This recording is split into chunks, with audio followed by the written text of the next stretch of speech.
और डिसीज़न मन में था कि मैं अनाउंस कर दूंगी कि अब मैं रेसलिंग नहीं कर पाऊंगी। जब से लेके काफ़ी बार हो गया, लेकिन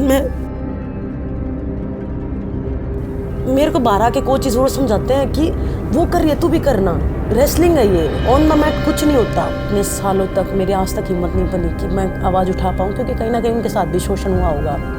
अरे मैं कोशिश करती हूँ कि नहीं करूँ, क्योंकि हो गया बहुत बार। अपने हस्बैंड सत्यव्रत से भी बात करती हूँ कि फ़ायदा क्या हुआ।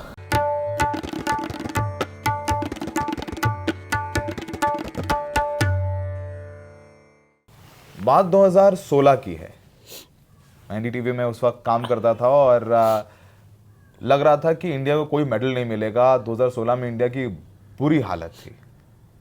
अचानक से खबर आई कि साक्षी मलिक जो है, उनकी कुश्ती होने वाली, उनकी बाउट है, और अगर वो जीती तो इंडिया को मेडल मिल जाएगा। और वो ब्रॉन्ज मेडल की लड़ाई थी और इंडिया को ब्रॉन्ज मेडल मिला।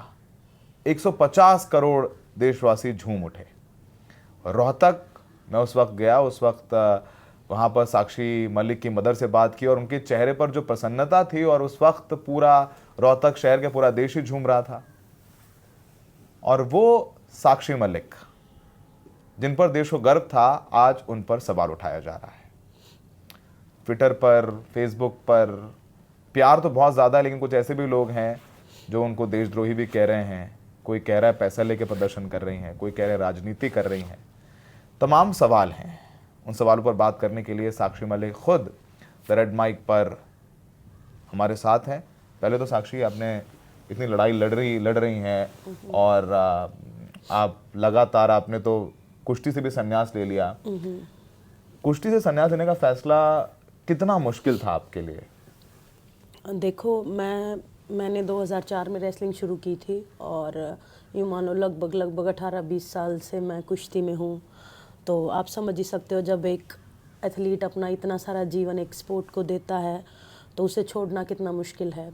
तो हर एक के लिए मुश्किल होता है, और हम इस मुकाम तक हासिल करने के लिए बहुत सारी सेक्रीफाइसेस लगते हैं, बहुत हार्ड वर्क लगता है। और हमारा कॉन्टैक्ट स्पोर्ट है, हम ही जानते हैं कि वो कितना टफ़ है और कैसे कैसे हमने मेडल्स जीते हैं। तो ये डिसीज़न लेना मेरे लिए बहुत ही ज़्यादा मुश्किल था, और क्योंकि बहुत दिनों से हम देख रहे थे, तो मेरे मन में ये था कि अगर मतलब डाउट तो आ ही रहा था। वैसे तो कमिटमेंट थी हमारी गवर्नमेंट के साथ कि जो है अच्छे रिजल्ट्स रहेंगे और एक अच्छी फेडरेशन बनेगी। उसका उस बृजभूषण के आदमी का कोई हस्तक्षेप मतलब हाँ, कोई इंटरफेयर नहीं होगा उसका बीच में। तो मेरे को थोड़ा सा ऐसे यकीन मतलब था, पर डाउट भी आ रहा था, बीच में डाउट आ रहा था। तो यूँ सोच रही थी, अगर उसी का, क्योंकि संजय सिंह ने पर्चा भरा हुआ था, तो मैं सोची अगर वही आता है तो क्या मैं कुछ कर पाऊँगी। तो ये मेरे मन में विचार चलता था, पर फिर भी एक होप थी, एक उम्मीद थी। 21 तारीख तक, रिज़ल्ट अनाउंस होने तक एक उम्मीद थी कि नहीं, ऐसा नहीं होगा। इतनी अच्छी लड़ाई लड़ी है, महिलाओं के लिए लड़ाई लड़ी है, जो रेसलिंग में नई बेटियां आ रही है, नया फ्यूचर आ रहा है, उनके लिए लड़ाई लड़ी है, तो नहीं होगा। एक पॉजिटिव एक होप था मेरे अंदर। लेकिन मन में ये था, अगर नहीं हुआ तो मैं नहीं रेसलिंग कर पाऊँगी, क्योंकि जो मेरा व्यक्तित्व वो बड़ा ही मतलब सरल स्वभाव का है। मैं बड़ी सेंसिटिव हूँ, और मतलब मैं दोबारा से उस जैसे आदमियों के आगे जाके मैं रेसलिंग नहीं कर पाऊँगी। तो मैंने डिसाइड किया, मन में आ रहा था। लेकिन सडनली जब रिज़ल्ट अनाउंस हुआ ना, तो हम सब एक साथ ही बैठे थे, और वो समय से लेके और कॉन्फ्रेंस तक का समय निकालना मतलब काफ़ी मुश्किल था कि अभी कैसे कॉन्फ्रेंस करेंगे। कॉन्फ्रेंस का टाइम हमने पहले, एक दिन पहले ही रख दिया था कि होगा तो हम सरकार का धन्यवाद करेंगे। सरकार की ना तो हमसे मतलब कभी लड़ाई नहीं थी, और ना ही सरकार के साथ हमारी आगे लड़ाई है। हमारी लड़ाई हमेशा एक आदमी के खिलाफ रही है, बृजभूषण के खिलाफ।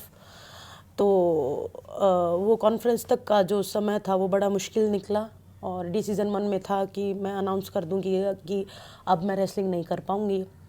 तो बस कॉन्फ्रेंस में मैंने डिसीज़न ले लिया था कि उसी का राइट हैंड, उसी का बिजनेस पार्टनर, बिल्कुल ख़ास आदमी, वो खुद अपने मुंह से बताते हैं कि मैं 35 साल से जानता हूँ, हम 35 साल से एक दूसरे को जानते हैं। और जैसे चुनाव जीत के भी आशीर्वाद लेने बृजभूषण का गया। हाँ, और आप देख ही रहे होगे सोशल मीडिया पे जो है मालाएं भी उसी को पहनाई जा रही है। Sanjay Singh like a dummy वहाँ खड़ा था, और उनका ब्रिजभूषण का बेटा जो है वो कैसा पोस्टर लेके दबदबा खड़ा था, था, तो दबदबा हाँ वो रहेगा। मैं बड़ी परेशान हुई इस चीज़ को लेकर के कि मतलब दबदबा, मतलब किस चीज़ का दबदबा। हमने तो ऐसी कोई मांग ही नहीं की थी, और वो ये पोस्टर लगा के क्या साबित करना चाहता था। तो बस मैंने अनाउंस कर दिया कि मैं अभी क्विट कर रही हूँ, इससे आगे मैं नहीं रेसलिंग कर पाऊँगी। ये जो फैसला है मेरे लिए बड़ा ही मुश्किल था। क्योंकि उस प्रेस कॉन्फ्रेंस में मैं मौजूद था, और वो जब आपने अपने न्यू हंग योर बूट, जब आपने अपने शूज़, रेसलिंग शूज़ वहाँ टेबल पर रखे और उसके बाद आप बोल नहीं पाई, आपका गला भर गया था, तो समझ सकता हूँ कि आपने कितनी प्रैक्टिस करने के बाद 2004 से आप प्रैक्टिस करके वहाँ तक पहुँची, और उसके बाद शायद सरकार को लगा कि नहीं कुछ करना चाहिए। जो सरकार का फैसला है कि उन्होंने फंक्शनिंग पर रोक लगाई है, पहले ये बता दिया गया कि भंग की गई है फेडरेशन, पर फंक्शनिंग पर रोक लगाई है, वो उससे आप लोग संतुष्ट नहीं है?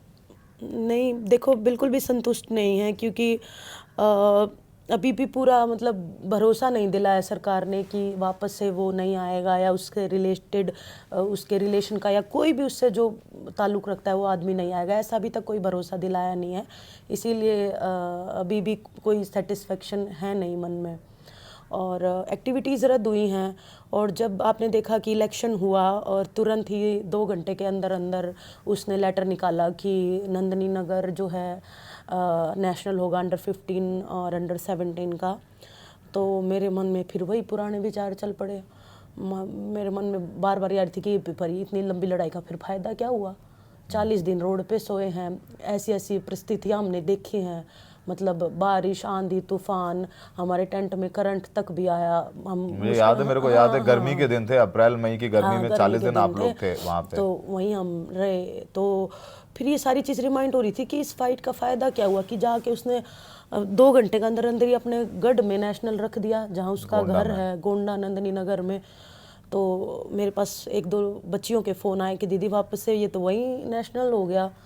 तो मैं जब से बड़ी परेशान थी कि वही विचार आ रहे थे कि मैं क्या कर पाई, मैं तो कुछ नहीं कर पाई। मैंने अपनी तरफ से तो बेस्ट एफर्ट लगाए, पूरे दिल से फाइट लड़ी, लेकिन मैं नहीं कर पाई। तो मन में वही विचार चल रहे थे बार बार, वही नंदनी नगर, वही लखनऊ कैंप, वही नंदनी नगर, वही लखनऊ कैंप। तो बस मैं तो यही अभी भी सरकार से कहना चाहूँगी कि आप विचार करिए इस बारे में। और हमने सिर्फ एक ही मांग की थी कि महिला प्रेसिडेंट हो या महिला की भागीदारी हो, कि वो भी लड़कियों की अगर कोई समस्याएं हों तो लड़कियां इजीली जाके अपनी बातें शेयर कर सकें।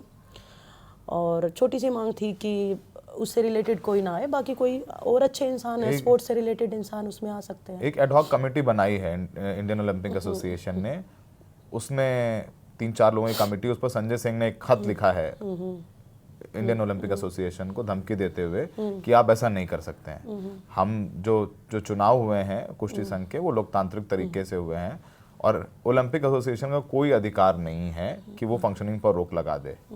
तो ये पीटी उषा को उन्होंने खत लिखा है, तो वो संजय सिंह धमकी देते हुए अभी भी नजर आ रहे हैं कि आप हम पर कोई कार्रवाई नहीं कर सकते। उन्होंने सरकार को भी आंखें दिखा दी हैं, ओलंपिक संघ को भी आंखें दिखा दी हैं।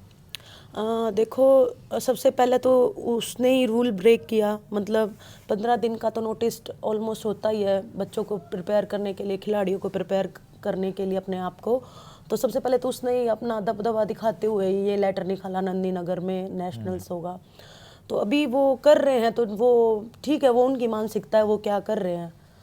तो अच्छा, अभी फंक्शनिंग पर रोक लगी, आप लोग जैसे अभी उस दिन विनेश ने भी अपना अर्जुन अवार्ड वापस कर दिया, खेल रत्न वापस कर दिया, आपने संन्यास ले लिया, बजरंग ने पद्मश्री वापस कर दिया, आप लोगों के लिए न्याय क्या है? मतलब आप लोग क्या चाहते हैं? कि अब ये लोग सवाल करते हैं कि चलो फंक्शनिंग पर रोक लगा दी सरकार ने, किया तो है, फिर भी ये लोग मानने को तैयार नहीं है, उन लोगों को आप क्या कहेंगे? आप लोगों की मांग क्या है? न्याय, देखो न्याय ये है, अभी ये लड़ाई ना तो सिर्फ मेरी है, ना बजरंग की है, ना विनेश की है, ना हमारे साथ प्रोटेस्ट में जिन्होंने साथ दिया ये उनकी है।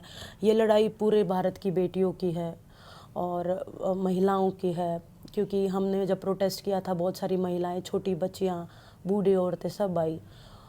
मुझे आज भी एक किस्सा याद है, एक बूढ़ी औरत आके बोलती है कि मैं बेटा कुछ 80 के आसपास की साल की हूँ और इतने सालों तक मेरी आज तक हिम्मत नहीं बनी कि मैं आवाज़ उठा पाऊँ, क्योंकि कहीं ना कहीं उनके साथ भी शोषण हुआ होगा।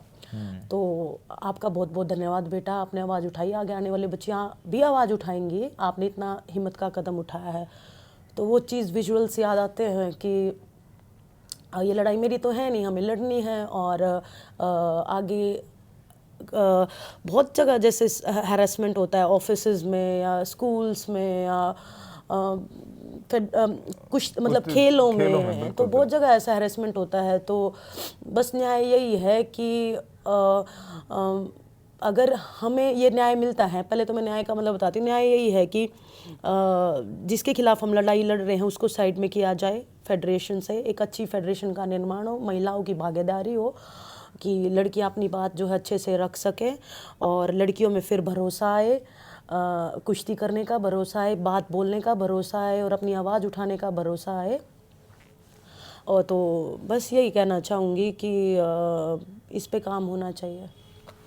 आप और हम यहाँ बैठे हुए हैं और जब आपसे इंटरव्यू करने के लिए मैं आ रहा था तो मैं आपकी टाइम लाइन पर जाकर आप उतने रिप्लाईज यार वो नहीं देख पाती होंगी। बहुत लोग तो आपका साथ दे रहे हैं कि मतलब गर्व है, कुछ लोग रो रहे हैं, कहते मैं तो जब आपका प्रेस कॉन्फ्रेंस देखी, जब आपने अपने रेसलिंग शो रखे तो मैं रोई, मैं रात में खाना नहीं खाया, बहुत तमाम तरीके के कॉमेंट्स। लेकिन तमाम कॉमेंट्स ऐसे भी हैं कि आप लोग राजनीति का शिकार हो गए हैं। आप जहाँ पर हम बैठे शायद वहीं भी प्रियंका गांधी आपसे मिलने आई, प्रियंका गांधी मिलने आई, दीपेंद्र हुड्डा मिलने आए। तो आप लोगों पर यह भी आरोप लग रहा है कि आप लोग अब कांग्रेस के हाथों में खेल रहे हैं। राहुल गांधी बजरंग पुनिया के साथ अखाड़े में कुश्ती करते नजर आते हैं, प्रियंका गांधी आपके साथ आती हैं, उस पर आप लोग क्या कहेंगे? देखो, हमारा जो पहला प्रोटेस्ट था उसमें हमने कोई राजनीति पार्टी को आने ही नहीं दिया था, जो हम 3 दिन का प्रोटेस्ट था सबसे पहले। लेकिन आप पता है आश्वासन से हमें उठा दिया गया। फिर दूसरे प्रोटेस्ट में हमने सोचा कि कोई भी अगर हमें सपोर्ट करने आता है तो हमारा खुले दिल से स्वागत है। तो हमारे आपने प्रोटेस्ट पे देखा होगा हर कोई पार्टी के मेंबर्स आए, तो कोई भी आ सकता था सपोर्ट करने। हमने बीजेपी की महिला सांसदों को भी पत्र लिखे कि आप भी आओ, सपोर्ट करो, हमारी बातें सुनो, लेकिन कोई नहीं आया। और रही बात प्रियंका गांधी जी की, तो वही बात है, महिलाओं के मुद्दे पे बात होनी चाहिए। वो महिलाओं के मुद्दे पे बात अगर उठा रही है तो इसमें प्रॉब्लम क्या है? हमने तो प्रोटेस्ट में भी बीजेपी महिला सांसदों को लेटर लिखा था कि आप भी हमारी बातें सुनो। प्रियंका जी आए, हमारी बातें सुनी। अगर महिलाओं के मुद्दे में बात की जा रही है तो अच्छी बात है। मतलब अगर ये कहेंगे कल को स्मृति ईरानी आपके पास आके मिलना चाहे तो जी उनका भी बिल्कुल, स्वागत है। मेरा दरवाज़ा जी बिल्कुल सबके लिए खुला है। वही बात है कि हम तो चाहते हैं कि आओ, हमारी बात सुनो, हमारा सपोर्ट करो, हम हमारा दर्द सुन के देखो। हम कोई ऐसी तो नहीं, हम तो न्याय के लिए लड़ रहे हैं, महिलाओं बेटियों के लिए ये लड़ाई लड़ रहे हैं। तो बिल्कुल स्वागत है, मैं बिल्कुल हाथ जोड़ के स्वागत करूँगी उनका। आप, मेरे को याद है जिस दिन पार्लियामेंट का इनॉग्रेशन था, उस दिन आप लोग जब मार्च कर रहे थे, जिस तरीके से आप लोगों को डिटेन किया पुलिस ने, वो तस्वीरें सबने देखी हैं। और वो दिन और आज के दिन जब हम और आप बात कर रहे हैं, आपने वहाँ प्रोटेस्ट किया, आप डिटेन हुए, आप पर आरोप प्रत्यारोप लगे, फिर चलिए फिर एफआईआर हुई, जांच हुई, फिर चुनाव हुए, संजय सिंह आ गया, बृजभूषण का आदमी आ गया, दबदबा था, दबदबा रहेगा हुआ, फिर आपने संन्यास ले लिया। इतनी लंबी लड़ाई 1 साल में आपकी पूरी जिंदगी बदल गई। आज मतलब साल खत्म होने को है, जनवरी दिसंबर में साक्षी मलिक की जिंदगी मतलब अपसाइड डाउन हो गई है। बिल्कुल, मतलब कभी नहीं सोचा था कि सबसे पहले तो कि मेरी रेसलिंग का अंत इस प्रकार होगा।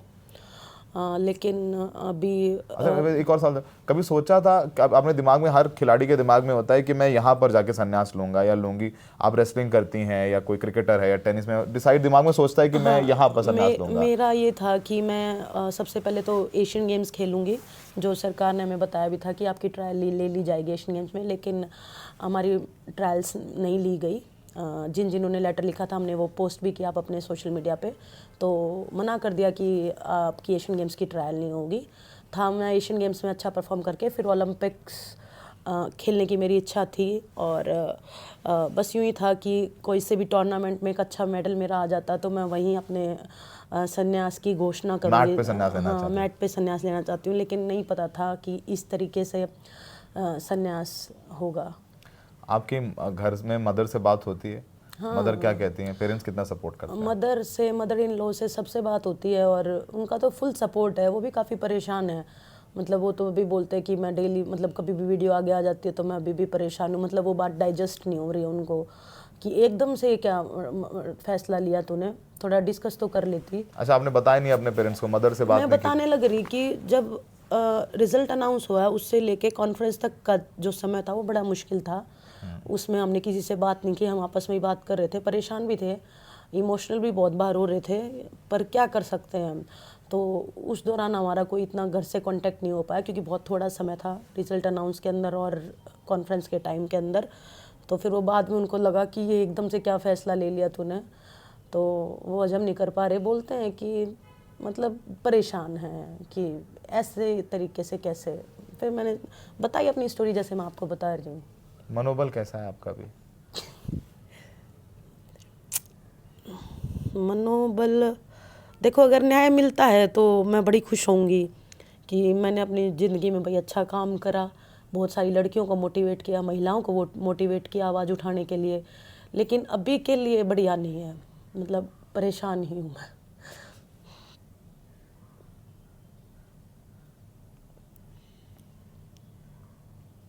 पता है आपको, आपको देख के जब आपने ओलंपिक मेडल जीता, कितनी लड़कियां इंस्पायर होकर रेसलिंग में आई, और आप बहुत लोगों के लिए इंस्पिरेशन है। आपके बहुत सारी तस्वीरें लोगों ने, लड़कियों ने अपने घरों में लगा रखी हैं, आपके नाम पर अपने बच्चों का नाम रखा होगा। आपको जज्बाती देख के उनको अच्छा नहीं लगेगा? अरे मैं कोशिश करती हूँ कि नहीं करूँ, क्योंकि हो गया बहुत बार, मतलब जब से लेके काफ़ी बार हो गया। लेकिन मैं अपने हस्बैंड सत्यव्रत से भी बात करती हूँ कि फ़ायदा क्या हुआ, मतलब अब हमने इतनी लंबी लड़ाई लड़ी, इतने सारे सेक्रीफाइस किए, फ़ायदा क्या हुआ। तो बोलते हैं कि लड़ी है ना, हिम्मत करी है ना तूने, ये ऐसी हिम्मत बहुत कम लोग करते हैं, वही काफ़ी है। मेरे को तेरे पे इसी चीज़ के लिए प्राउड है कि तू लड़ी। आपके हस्बैंड पूरा साथ देते हैं हर हाँ लड़ाई? जी, मैं देखता हाँ हूँ जी। उनको हर जगह, आपको लेके जाते हैं गाड़ी में और आपके साथ खड़े होते हैं, चुपचाप कैमरे से दूर रहते हैं, लेकिन हमेशा आपका पूरा साथ देते हैं। पूरा पूरा बिल्कुल ऐसे साइड में ऐसे स्ट्रॉन्ग स्टैंड बिल्कुल बन के खड़े हैं, वही संभालते हैं हमेशा। क्योंकि मैंने तो बताया मेरा थोड़ा जो इमोशनल है, हाँ थोड़ा स्वभाव थोड़ा थोड़ा थोड़ा है। थोड़ा खिलाड़ियों क्या जज्बात? आप लोग तो मैट पे मेहनत करिए, कुश्ती करिए, आप पॉलिटिक्स थोड़ी ना करते हैं। नहीं, हाँ पॉलिटिक्स का तो कोई भी हमें मतलब नॉलेज ही नहीं है इतनी। लेकिन सब लोग ये भी बोलते हैं कि तो रेसलर है, बड़ी स्ट्रॉन्ग होगी, मार पीट देती होगी, लेकिन ऐसा नहीं है। हमें हमारे अंदर भी इमोशंस हैं, सारी भावनाएं हैं। ये नहीं है कि हम मैट पे ऐसे लड़ाई करते हैं, एग्रेशन दिखाते हैं तो हम बाहर भी ऐसे होंगे, ऐसा कोई ज़रूरी नहीं है। ऑफ द मैट हम भी एक अच्छे इंसान है, अच्छी मुझे नहीं, भावना मैं रखते हैं। जानता हूँ, मैं तमाम दर्शक जो मेरे को जानते हैं, साक्षी हो, बजरंग हो, मतलब मैं आपसे तो मेरी कम मुलाकात है, बजरंग से मेरी बड़ी मुलाकात है और बहुत कई सालों से मुलाकात है। वो बिल्कुल भोला आदमी है, जैसे आप बोल, बिल्कुल भोला। उसको उसको उसको अच्छा सौरभ भाई ये क्या हो गया, ये समझा दो मुझे, अच्छा ये कर दो, अच्छा तो ऐसा हो गया, वो ये लिख रहा है मुझे। तो मतलब बहुत आप लोगों को लगता होगा भाई, जो आप बोल रही हैं कि लोगों को लगता होगा कि आप लोग रेसलर्स हैं, मेडल जीतते हैं और आप लोग तो मतलब बहुत स्ट्रांग होंगे, लेकिन अंदर तो वही एक लड़की है साक्षी, जिसका जिसका लेकिन फिर भी इतनी मेहनत जुटा करके आप यहाँ तक लड़ाई हैं, तो अब आगे भी कहाँ तक ले जाएंगे इस लड़ाई को? देखो लड़ाई को तो बस अभी तो मैंने तो अपना जो फैसला वो दे ही दिया है, बस वही बात है। अभी तो गवर्नमेंट से ही हम यही बोलेंगे कि जो फेडरेशन है उसमें महिलाओं की भागीदारी करो, और जैसा हम शुरू से ही मांग कर रहे हैं एक अच्छी फेडरेशन बने, और जो है और लड़कियां इस चीज़ को देख के मोटिवेट हों कि आवाज़ उठाई थी और हमारी सुनी गई। क्योंकि अगलों में भी हौसला तभी बनेगा, वरना अभी तो कई लड़कियां यार ये भी सोचेंगी कि इन्होंने आवाज़ उठाई, इनका क्या हुआ, तो हम क्यों उठाएं। तो बस वही है, इस चीज़ का एक थोड़ा सा आप हर्ट चाहते होता हैं है। कि कुश्ती संघ में एक महिला अध्यक्ष हो?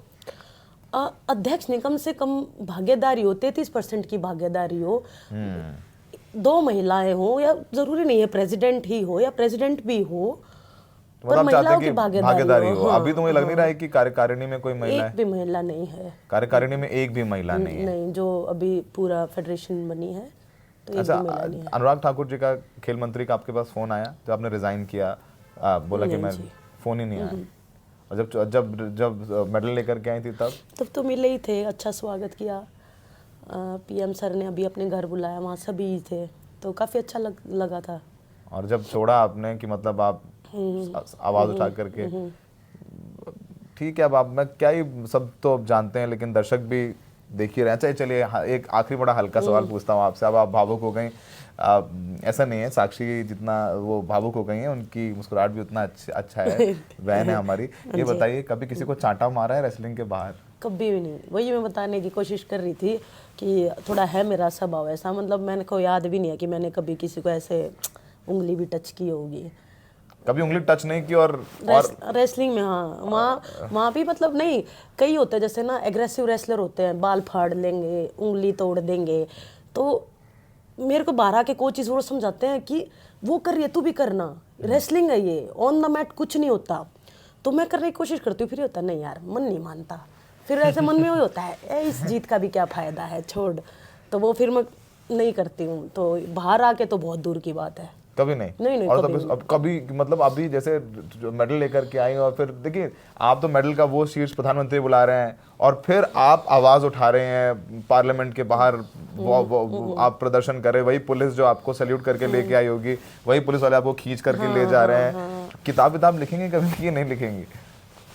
हाँ, पूरे संघर्ष की अभी तो बहुत वक्त है आपके पास, तो अभी क्या कर रहे हैं, अभी क्या आगे प्लान क्या है? देखो मैं तो अभी रेलवेज में हूँ, और जब से अभी मतलब क्विट किया है तो रेसलिंग पे तो इतना नहीं जा रही हूँ मैं अपना मतलब रेलवेज का ऑफिस का काम ही संभालती हूँ।